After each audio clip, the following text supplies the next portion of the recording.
Dan Morrison is Deputy World Editor at USA Today and the author of two books, The Black Nile and The Prince and the Poisoner. He joins us from Washington, D.C. Thanks a lot for coming on the podcast, Dan. Pleasure. I last interviewed you more than 15 years ago, I think it was, when The Black Nile came out. Yeah, that's right. That's right. When we were both living in Bangladesh. And I remember we met, I think, at the Dutch Club and did the interview there in one of the expatriate clubs in Dhaka. Yes, I remember. Yeah.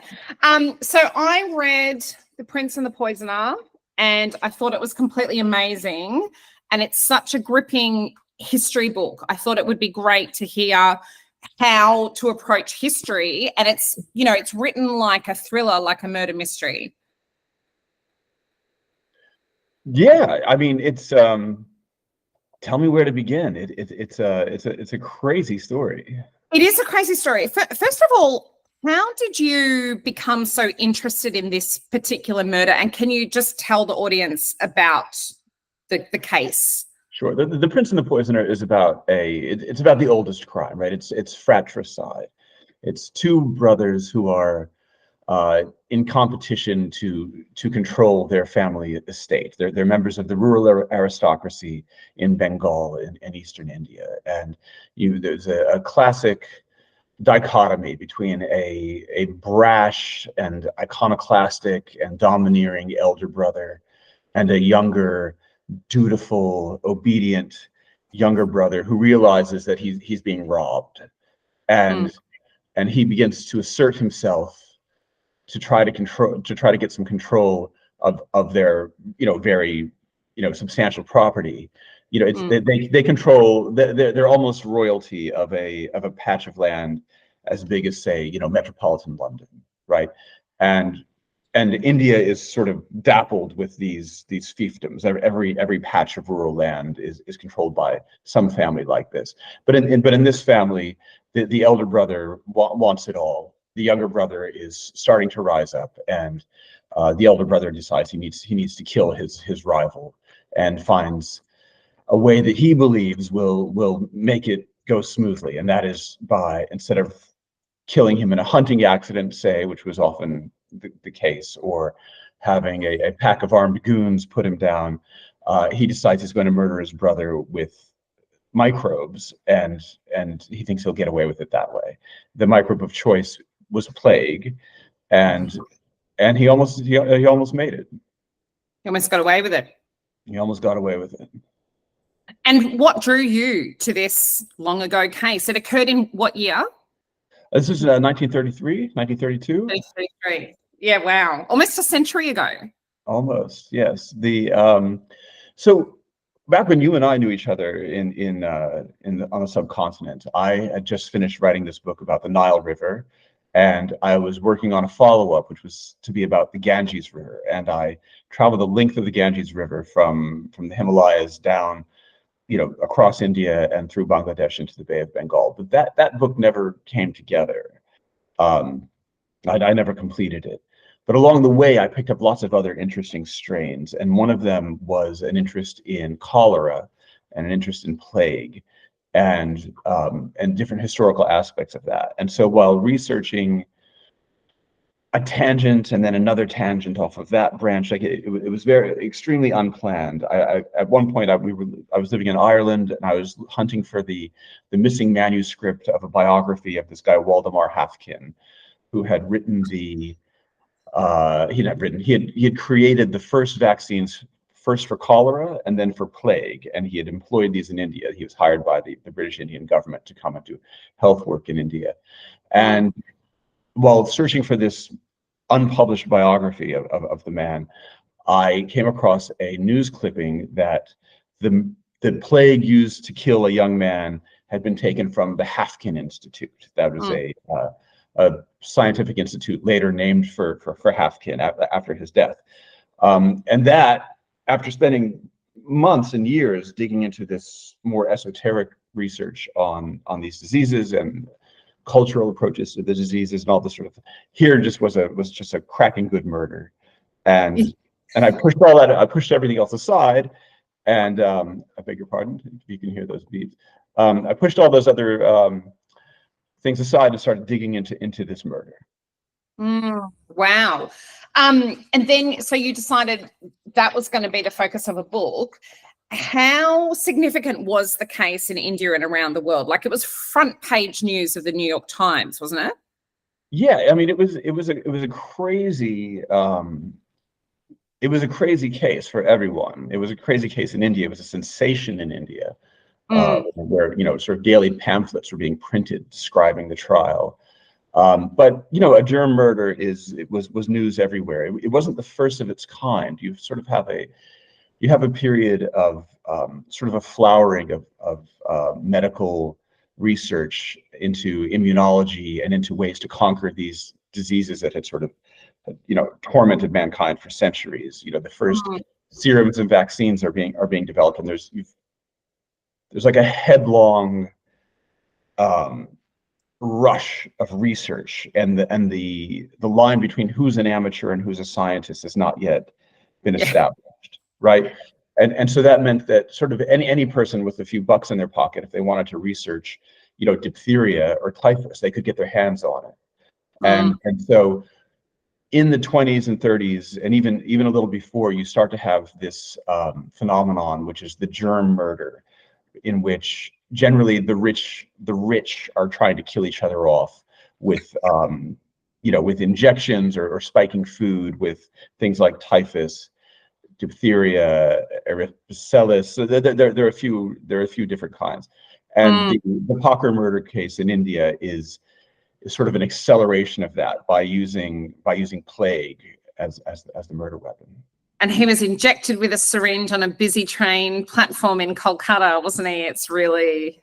Yeah, there's a sense of doom. You can see, they can't see it happening, but in retrospect, we can see that he's absolutely doomed. He's been lured from his country patch into town with a fake telegram from his adopted mother.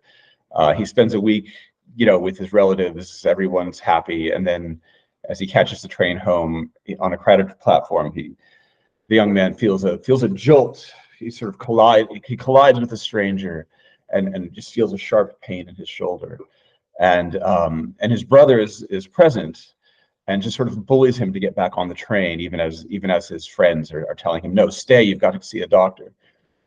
And the culture of obedience and of fealty to your elders is so strong that he could not publicly say no to his elder brother, even though he trusts, he had absolute distrust for the elder brother. He still had to do what he was told. Oh, he was a terrible person, a shocking person. Sort of. Yeah, he's a great villain, a terrific villain. Yeah, a perfect villain. Yes, absolutely. Wouldn't want one as a brother, though, that's for sure. No, indeed. So for someone who is contemplating a history book and they have found the subject matter that they know will occupy their attention, what is the next step a person would take to turn that into a book? What did you do next? I mean, you've got to hoover up everything you can find, and that is, depending on the era, the 1920s, 1930s, most of the people from that time, they're dead. So you're not going to get many firsthand sources. I found one living person who was connected to the case. Who was that? I'm sorry? Who was that? Oh, this was a young boy who was alive for the last act, where the villain has his final confrontation with the police and the army. And he was a young boy and remembers the assaults and the siege on his citadel. He's in his 80s now. He's a crop scientist, retired crop scientist. Did you travel to meet him in India? Yes. I was living in India for part of the period of the research. I mean, I've researched this on and off for 5 or 6 years. Okay. Did you start before the pandemic? I started before the pandemic, and then the on the ground research was curtailed by the pandemic. I left India, and at first I was locked down in India, and then I left India, and I was never able to get back to do more on the ground snooping. Was that eerie? What was eerie was were the parallels between the anti-vax movements and the panics surrounding COVID-19 in throughout 2020 and into 2021, and the plague pandemic, the third plague pandemic of the late 1800s and early 1900s, which struck India extremely hard, featured similar panics over vaccines and very extreme and bizarre conspiracy theories about the origin of the disease. Those parallels were quite something. But so depending on the era you're looking at, like if it's the 20th century, it's the newspapers are a terrific source, a terrific place to get started. Australia has Trove. Trove is the National Library of Australia has digitized scores or even hundreds of Australian newspapers from the old days, and it's all free. And from three continents, I've picked stories off of the Australian National Library. The New Zealand National Library similarly has tons of newspapers. The Library of Congress in the U.S., again, free access to digitized defunct newspapers of the age. It's a great place to get started. Some of the material might be repetitious, might be repetitive, in that one story will be shared by every newspaper, sure, smaller, but still it's a great resource. It's also just a great cultural resource for seeing what people were talking about. What were the advertisements like? What were the social concerns of the day? The newspapers are just a great source of that thing. It's ephemeral. It's of the day, right? And so what people are thinking about, talking about, what they're concerned about. There are also pay services in the U.S. and in the U.K. that have more newspapers. So these are all things you can do from home. If you've got a day job, if you've got children. For part of the research, of this book, I was the primary caretaker to, my youngest child. These are things you can do at home. Amazing. There's a lot of, I as the author of two books, I'm not a fan of book pirating, but there are book pirate sites that if you want to, research a subject, a lot of books have been digitized and made public by book piracy sites. And one thing I find is that a lot of academic works, are super expensive. An academic book can cost you $50, $60, $100 for a piece of academic research. It's out there for free, and taking whatever precautions you want to take in terms of using a VPN, that's also available to you from your home, and it can provide you a great piece of bedrock for your research and for the just the incidental cultural historical details flavor of the times, that take this two-dimensional thing and bring it into three-dimensional. That can hit the five senses of your reader, the smell. Well, on that note, if I may, please. One of the reasons why I love Kindle is you can highlight passages in the book, and then at the end of the book, you can just email them all to yourself. So in terms of bringing it alive, this is something you wrote. His India was a nation of smoky taverns, overdrawn accounts, risque comedies, British sedans cutting through the Bengali night, black leather shoes draped in brilliant white spats. It's so great. I very much felt I was there. Oh, thanks. Years ago. So one thing I found is this, at least I, as a Westerner and someone who lived in India, I've lived in South Asia for 8 of the last 20 years. I didn't really have a sense of the social dynamics of India before independence. Raised in the United States, what do we know? We know about the Indian freedom movement. We know of Gandhi. We know of thousands and thousands of people participating in nonviolent resistance. in this very sort of morally elevated movement, right, to rid a country of colonialism. Mm. And of course, life is more complex, and that society is more complex, and but it's far away and long ago, and we're not going to be inculcated with that. In this research, I found a lot more than that, right? And that is, yes, you have these traditional societies and you have these traditional hierarchies, but also you have a class or a layer of people who are really rubbing up against and in some ways being absorbed into the Western, and the colonial lifestyle, right? That they're and our villain is again, he's the inheritor of centuries of tradition, but he's just mad for the movies, right? He just wants to watch. He just wants to watch movies. He wants to drink. He wants to party. He wants to watch movies. Do you know what struck me? They are so idle. They are so powerful, but they are so idle. They don't do anything. Right. Except foolish games.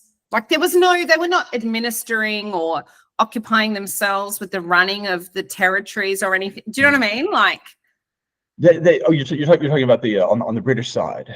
And no, Benoi and Amar, they were not occupied with serious pursuits. Right. So it was a culture they prized learning. A lot of the people were very highly educated. A lot of them, again, were very, very dutiful, but they were feudal. Others did the work. Yeah. Their wealth and they did what they wanted. That was just sort of like the divine right, Mm. I just want to go back to when you say you can access, newspapers of the past. Yes, access, you can see it. How do you actually physically get what you want, into your document? Because I had a short project researching, I think, the Rolling Stones in the British Library or something. And I was, looking at the microfilm and stuff, but it was manually typing out what I saw or a photocopy. So, right. So a lot of the public websites will allow you to, you can just download the page, or you can snip it off. You can, again, from your home computer, from your laptop, you can clip that clipping and print it out. But do you then have to type it out? I mean, like, can you copy and paste, or is it that laborious? No, it's a little tedious having to type it out. So I'll tell you, my method has been, so some sites will let you download a PDF. Some sites, it's more difficult to download the PDF, so you might have to take a screenshot and then download that. And I'll do that dozens or hundreds of times, and then I'll create a PDF of that, and then I will OCR the PDF so that there's OCR. So optical character recognition, so that of course, right. So that then it's word searchable. Okay. And then that fat document that you've created of newspaper clippings or other documents is word searchable. It's absolutely not foolproof. There's there are many issues, but it's certainly a start if you're looking for, if you want to be able to search. My method, and I'm not saying it's the most effective or the most efficient. My method is to grab as much as I can when it's available, and then analyze it and read it all later. I don't go through line by line on the screen. I get that stuff down onto my hard drive. I spent many weeks at the British Library, again, spread over years, looking at the trial record for this trial. It's a stack of bound volumes, this high. There's no time to read. You've got there's no. London is expensive. You've got to get it while you can get it and get out. So I would just stand there with the camera and just shoot every page until I ran out of time. Later, collate it, turn it into a PDF, and then read it. Wow. Similarly with various on-site archives, someone's giving you an hour of their time. These are a lot of archives, at least in India, are they're run by private foundations. They're not well kept. They're not well lit. It's not the first thing on their mind. They're not strictly service organizations. They have the stuff, but they don't know what to do with it. So you've got perhaps a limited amount of time. Just you need to get it through a lens and into a chip, and then deal with that material after the fact. Some online resources disappear. Archive.org, which is a terrific resource, which is the Internet Archive. It's got tons of stuff. They had an Indian newspaper, a defunct Indian newspaper, the Bombay Chronicle, until they didn't. And they had more than a decade's worth of newspapers from this newspaper, of this newspaper, and then one day it disappeared without explanation. Maybe there was a copyright claim, maybe maybe there was some sharing understanding that broke down between them. But I had a resource that seemed like a forever resource. And it was, did you take what you needed, or it was gone before you had everything? I got what I got most of what I needed, but I wanted to go back. Here's why did I want to go back? Spelling. What? The question of spelling. How do you transliterate an Indian name into English? How many different ways are there, right? And so I realized that all my searches had been of two different spellings of the villain's name, but there were other possibilities. And so I went back to try again, but it was over. It was gone. Wow. Amazing. Yeah, you do have up front a cast of characters. It's a long list of a cast of characters, all these webs that they weave of intrigue and deception. Did you stick to English language sources? I did. I don't really speak or read in any other Indian languages besides, in a taxi cab. I can speak taxi cab Hindi. But I've had people search Bengali archives for signs of these papers, but they just couldn't. They couldn't. I don't know that they weren't there because it was a sensation. But I think frankly, in the Indian context, the curation and the archiving of records and materials has not historically been great. So. So, for instance, for the time, the Times of India was digitized by, an American conglomerate. So that's available, but the Bengali sources don't seem to have been digitized in the same way and organized in the same way. How much research did you end up with all up? Like, do you know approximately how many words or how tall were your stacks of paper? I mean, I've researched the history of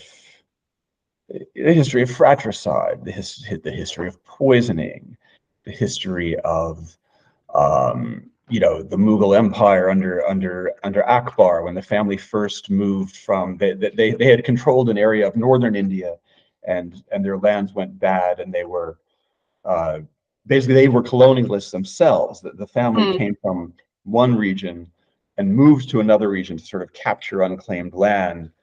And take it over. I went to all this stuff. You take in volumes and you release, a cupful. That's how it works. So what we see in the book is but the tip of the iceberg of your research. Oh yes, certainly. Even the manuscript I handed in was probably 85,000 words, and the book is probably 60,000. Okay.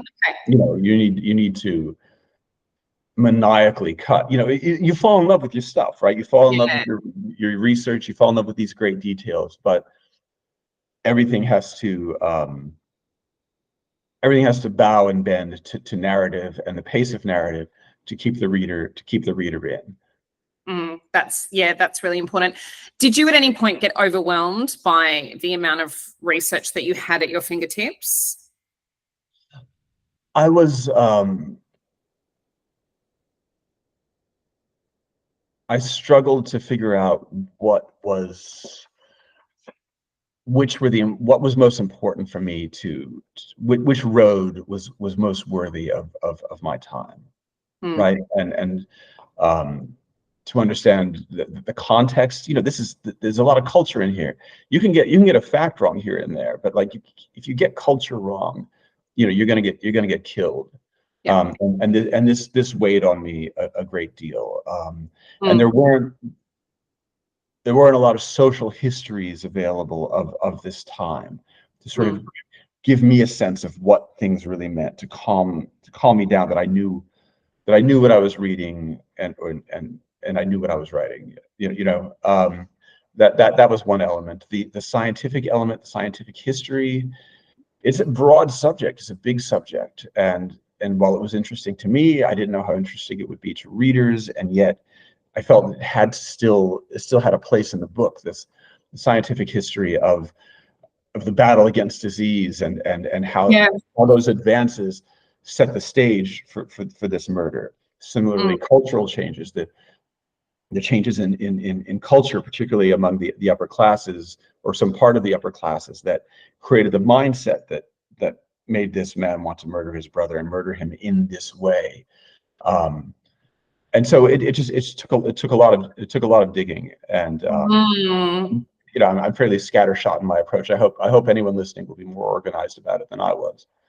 Well, no, I think you must have been meticulous, because it is so well researched. Can you give us a glimpse into what your computer looks like in terms of how do you manage this information? Were you working off one manuscript? Can you just tell us about that? Because that's fascinating. So I bet anyone watching this can do better, but I simply had a folder full of folders, and you'd come across a new thread, and I would create a new folder and start shoving the research into that folder to be analyzed later. Is that the best way? Because some of those things I never made it back to. My method is just to grab and sort it later, and try to turn it into narrative. I know others. Had you mapped out your chapters at the beginning? Because did you know? No, you hadn't. It evolved.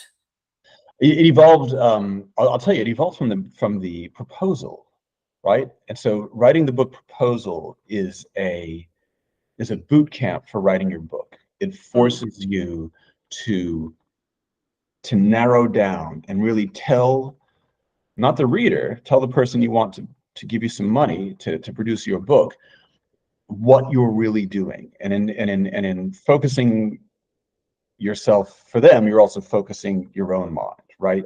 Takes that broad research you've been doing, and it makes you compact that so that you can convey to someone what you intend to do. And one of those someones is yourself. That's where for me anyway, that's where the structure takes place, is in trying to sell the book. Yes, I'd love to hear about that. Did you complete the research before you pitched it, or were you midway through? I was 80% complete when I pitched it. Did you pitch it? Is it a different publisher or the same publisher? A different publisher. There's the first book was published in the US by Viking, and this book was published by Juggernaut in India and by the History Press in the UK. And so you pitched, are they like a historical publisher or something? How did you even identify which publisher to pitch to? So I have an agent, and the agent. It was a tough time. It was during the pandemic. It was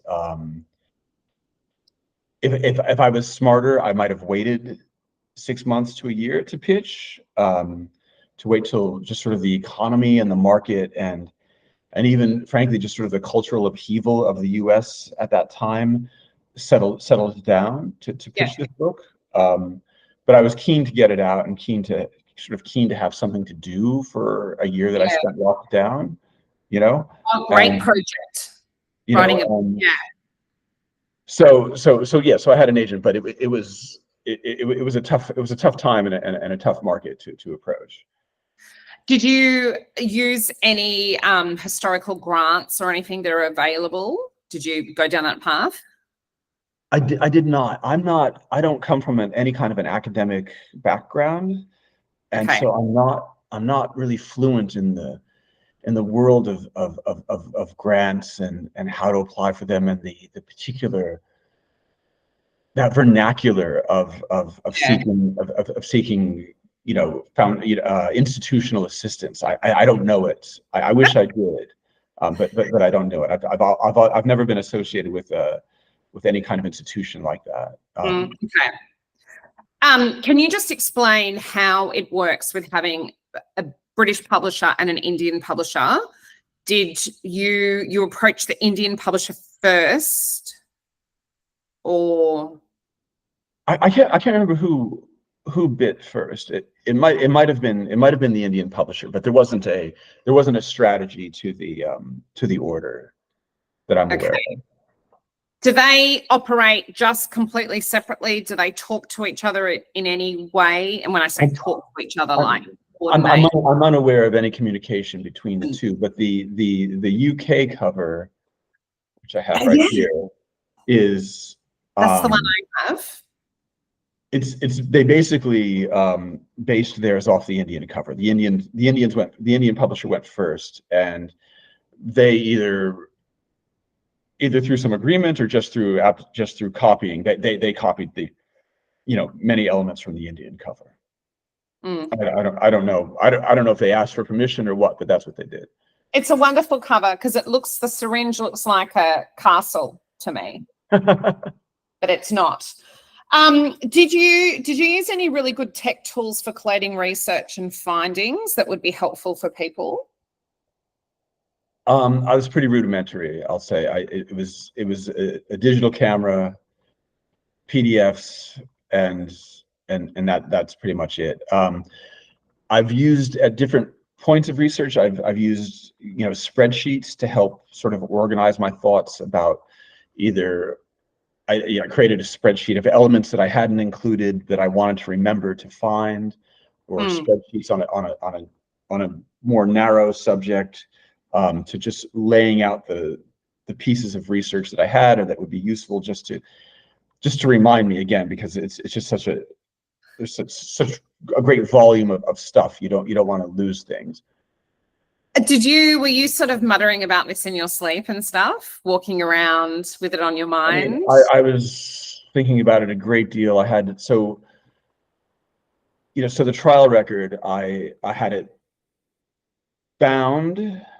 I photographed the entire trial record again over the space of many years, made it into documents. I had it bound in India into several volumes, and then I just went through page by page with a highlighter and these little adhesive tabs, and I would just write. And I'm sorry I didn't. I should have brought it up from the basement, so just to show you, just maybe 2 feet of bound documents with hundreds and hundreds of colored tabs in them. And it took so long that some of the writing on some of the tabs faded. You're making history of history. But so again, it's not the most efficient way to do something. I'm sure there has to be a better way for someone, but for me, that's maybe the tactile helps with the memory formation for yourself, because you're taking in such a volume. I mean, I was reading it, and you say, in an unpublished memoir by an American expat woman. I was like, how did you get your hands on an unpublished memoir? So everyone's dead, right? Yep. And so the next stop is to find their survivors. And so in the UK, you can, for a small fee, you can find the will and the probate documents of anyone who's died in the last century. So I took every British character, every British person who came up in this case, and I looked for their children and grandchildren. And wow. I found a grandchild of the Calcutta Police Commissioner, Lionel Colson, and for more than a year, I kept poking him. He's a nice guy, good guy. What have you got? What have you got? And he, these families split and they branch, and where are your grandfather's papers? You know what I mean? Where are my grandfather's papers? My grandfather's papers, there are no papers. He's an illegal stateless immigrant, right? There are no papers, right? But even among more established families, this was the case. We're just, stuff gets lost, stuff gets moved around. But eventually he found, through one of his cousins, like a typed manuscript that his grandmother had written about her time in India, her memoir, right? And he digitized it and he sent it to me. This is after a year or more of us being in sporadic touch, right? I found the son of the lawman, of the head of the Calcutta Detective Department, and I went to see him and his wife on the Isle of Jersey, in the Channel Islands, and he eventually found, again through one of his cousins, a typed manuscript of his own mother's memoir of their time in India. Wow. Right, and so it was a lot of work, but this brought this gave us those angles, the social life of the colonial upper class. The police commissioner's wife says, "I loved Calcutta. You could play any game you liked." Yeah. And it's just like a sweet little taste. Yeah. When we talk about the dances and the different social societies and clubs, that gives it the flavor. Absolutely. There's another part I want to read, another couple of sentences, just the depth of detail. So Santosh read his uncle's note and gathered his gear. He carried a glass flask of glucose broth, a sterilized syringe, glass slides, alcohol, and cotton, all of it wrapped in a parcel of sterilized paper. They left together at 1 p.m. That's all from that's from the trial record, where they have the deposition of every single character, every single actor. The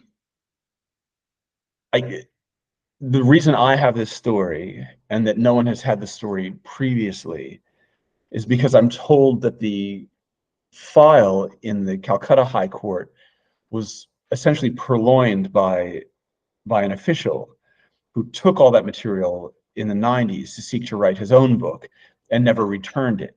And that meant that this material has been unavailable to Indian researchers who wanted to check the story. And I approached this man who was in his 80s several years ago, and he agreed to meet with me. And then he called me and told me a syringe. And he canceled it. But I was told by another researcher that this guy nicked it. Essentially, he nicked the file, never returned it, and thereby denied actual Indians the ability to dig this up, just to do the research. I had been living in Dublin, so I had access to the British Library and was able to go into these things that no one else had looked at, in maybe ever. What's the reaction been like in India and the UK?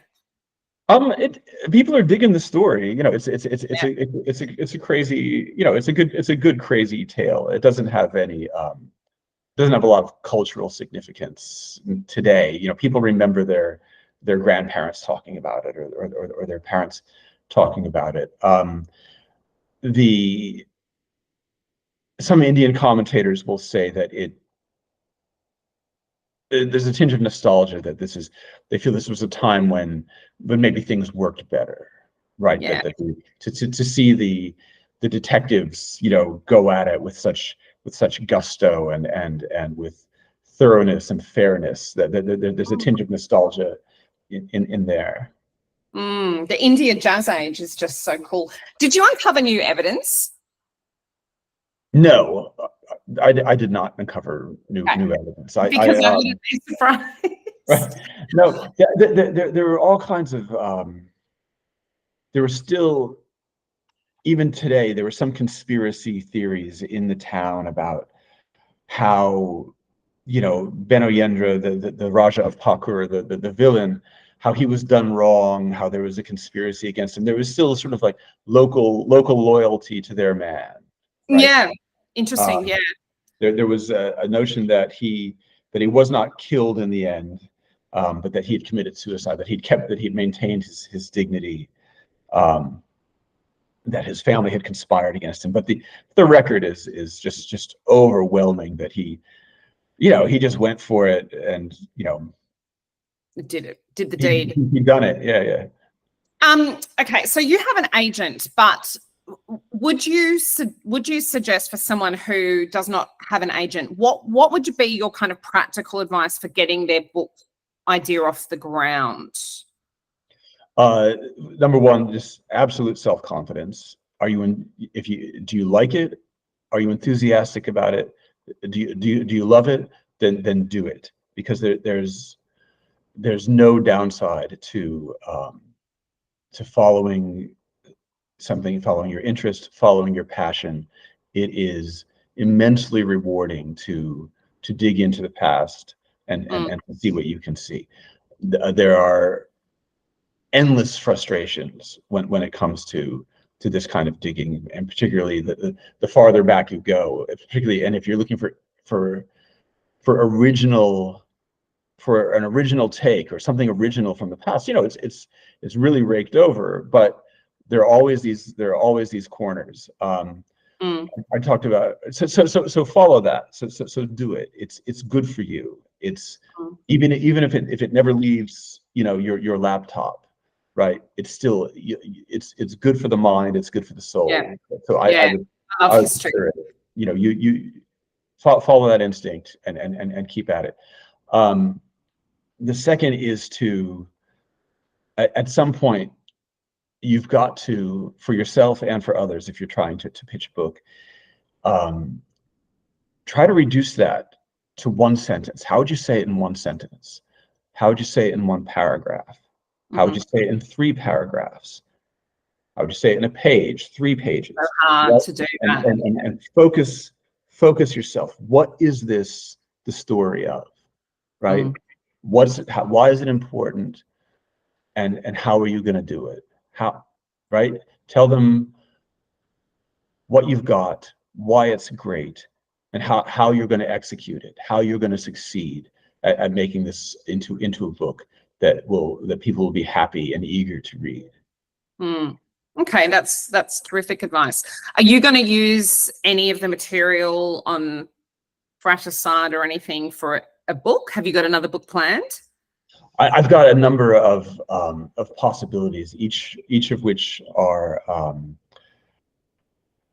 to require a lot of time and investment, and I can't figure out which way to go, because there's no guarantee, right? Again, I love the stuff, I love the digging, but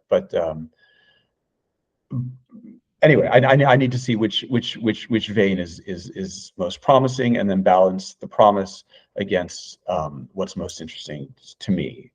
Because you don't know what the research will reveal, really, do you? No, you don't know what you're going to find, and then you don't know how. Again, I don't have this academic background, so how do you frame it? How do you frame it in a way that will catch readers? It's interesting. Anyway, I've got a few interesting veins ranging from India to Europe to California, and I need to soon. I will very soon. I'll need to settle on something, but I don't have it yet. Okay. Well, I hope you'll come back on the podcast again. Well, certainly. Bonus question: USA Today. How's that going? What's that like in the newsroom, Washington DC? So I'll tell you, it's a big national newspaper, and I haven't worked in a newsroom probably in 20 years, and it's very interesting to be riding the wave of sort of like the daily news cycle during a extremely pivotal election season here. I'm writing and editing stuff involving Donald Trump, involving Joe Biden, involving his son, Hunter Biden. I've got a piece out today, on, a small piece on members of Congress trying to honor Trump. They want to put him on the $500 bill. All this kind of, it's just a weird and nutty and important and interesting time to be back in daily journalism. What's the temperature like? Like, is it very sort of fractious, or is it, I don't know, are people having a good time? What's the mood like? In America or in the newsroom? In both, I guess. One reflects the other. I mean, America is politically, very divided. We've got a knife edge election coming. There's still sort of cultural factors that unite people. You've got sports and music and culture, right? Those keep people together. Yeah. There's a lot of heated and almost radioactive rhetoric in the air right now. It's in Congress. It's very strange. The president's son, had this 4-year addiction to crack cocaine, and then his laptop was essentially stolen, and the images, very, very personal and degrading images from his laptop are sort of all over the internet. Like, if I wanted to see the contents of that laptop, in 3 clicks, I could see a man my own age, in an absolute debased state, and people are sharing these things around. You've got a member of Congress showing images from the laptop in a hearing in the United States Congress, right? It's a very debased and tense time, I would say. And it's not like that in the newsroom. In the newsroom, you've just got to keep it cool and report the news, report the news in the context and do it fairly. I don't think, at least my newsroom is not infected by this in the least. It's very pro.